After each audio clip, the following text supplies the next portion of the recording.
My teacher offered to change my grade, for cash or myself. You know that moment when something sounds so insane, so absolutely out of bounds, that you feel like you're living someone else's life? That's what this story is for me.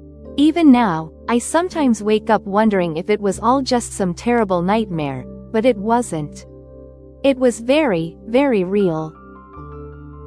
My name is Claire. I was a senior in college, double majoring in business and political science. Type A, scholarship student, worked 2 part-time jobs just to stay afloat. I was the kind of person professors liked because I sat in the front, took notes, and turned in my work on time. I was always tired, always caffeinated, but I was doing it. Until I hit one wall. Professor Dean Whitmore. He taught international finance, a required course. He was in his early 40s, always wore a suit, and had this very particular smugness about him. At first, I thought he was just hard to please. But as the semester went on, I noticed a pattern. He graded my work inconsistently. Sometimes I'd get a B+ on an essay with barely any feedback. Other times, I'd be docked points for formatting errors that weren't even real. My GPA started slipping. And for a scholarship student, that was a death sentence. I scheduled a meeting to talk to him. That's where things started to spiral into the absurd. And the horrifying. I walked into his office during scheduled hours. I had my laptop, my graded paper, and a notebook full of notes to back up my concerns. I was nervous but calm. I just wanted to understand how I could improve. He was all smiles. "Claire, I've been expecting you. Come in, sit." He offered me tea. I declined. We started talking about the paper. I pointed out discrepancies. He waved them off, talking in circles. "Grading isn't a science, Claire. Sometimes it's about potential." "I just want to know what I'm doing wrong," I said. That's when his tone shifted. He leaned back in his chair, studied me, then said something I'll never forget. "There are 2 kinds of students, Claire. Those who work harder, and those who work smarter. And smarter students know everything has a price." I didn't get it at first. I just stared at him. "What do you mean?" He leaned forward. "You need a B to keep your scholarship, right? I can make that happen. The question is, what are you willing to offer in return?" I blinked. "Like extra credit?" He smiled. "Extra credit. Or something extra. Cash, maybe. Or, if you're short on funds, something more personal." There it was, clear as day. I stood up, heart pounding. "This is a joke, right?" "I don't joke about grades," he said. I left his office immediately. I felt sick, disgusted, confused. I went straight to the student affairs office to file a complaint.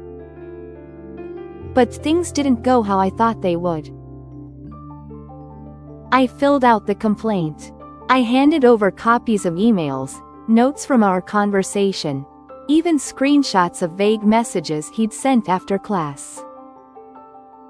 The administrator looked uncomfortable. "Claire, these are serious allegations.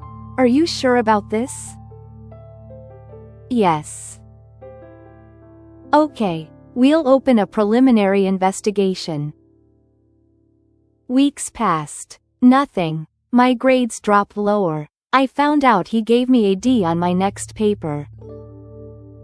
I asked for an update. The university said they found insufficient evidence. Apparently, because I hadn't recorded the conversation or had physical proof of the proposition, it was my word against his.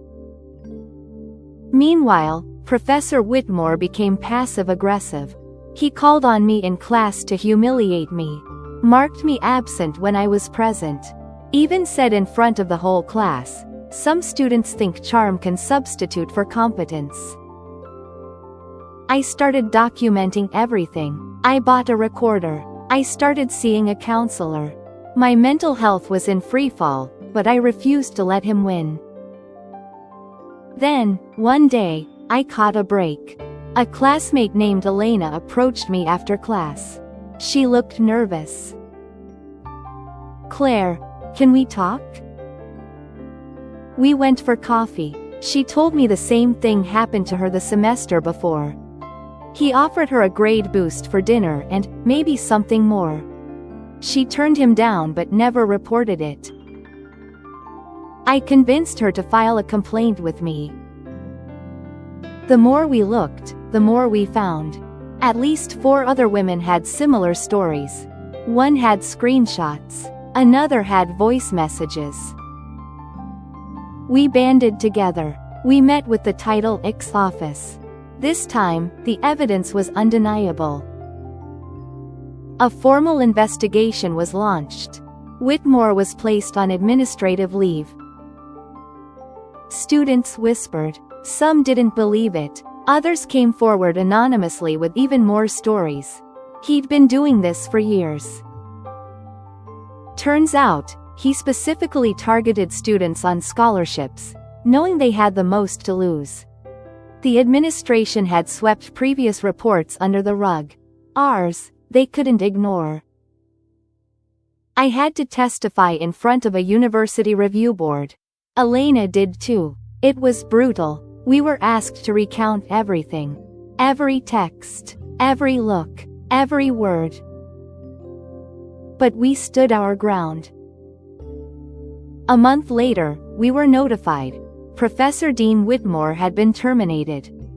His credentials were flagged. The university was launching a full audit of past complaints. It wasn't just a win for us. It was a win for every woman who was too afraid to speak up.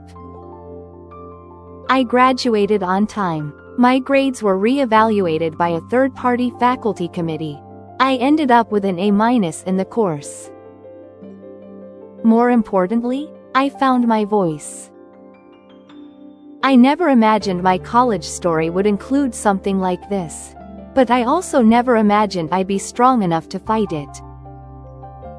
Since then, I've spoken at panels about power dynamics in education. I've worked with nonprofit groups that help students facing harassment. And I've written op-eds about institutional complicity. It would have been easy to stay quiet. But silence helps no one. It protects the predator. It gaslights the victim. If you're reading this and you've ever been in a situation that made you feel small, ashamed, or powerless, you are not alone. There is a way forward. Even when the system is rigged, even when no one believes you, truth has a way of rising. And survivors? We don't stay broken. We rebuild. We roar. Looking back, that office meeting could have ended my academic career. I could have stayed silent, taken the D, lost my scholarship, fallen into debt. Instead, I fought, not just for me, but for the next girl he might try to corner. I still get anxious when I walk into an office with a closed door. I still hesitate when someone in power offers me something off the books. But I've learned to trust my instincts, to believe myself, and to never underestimate what one voice can do when it refuses to be silenced. To anyone watching who's ever been made to feel like a transaction, you are worth more than someone else's career. You are not a grade. You are not a deal. You are not for sale. And your story matters. If this story resonated with you, please don't forget to hit that like button to support survivors who speak up. Comment below if you've ever experienced or witnessed abuse of power like this. Let's create a space where truth can breathe. Subscribe to this channel for more real, raw, and jaw-dropping stories every single week. And if you know someone who needs to hear this, share it. You never know who might find their courage through it. Until next time, stay brave, stay bold, stay you.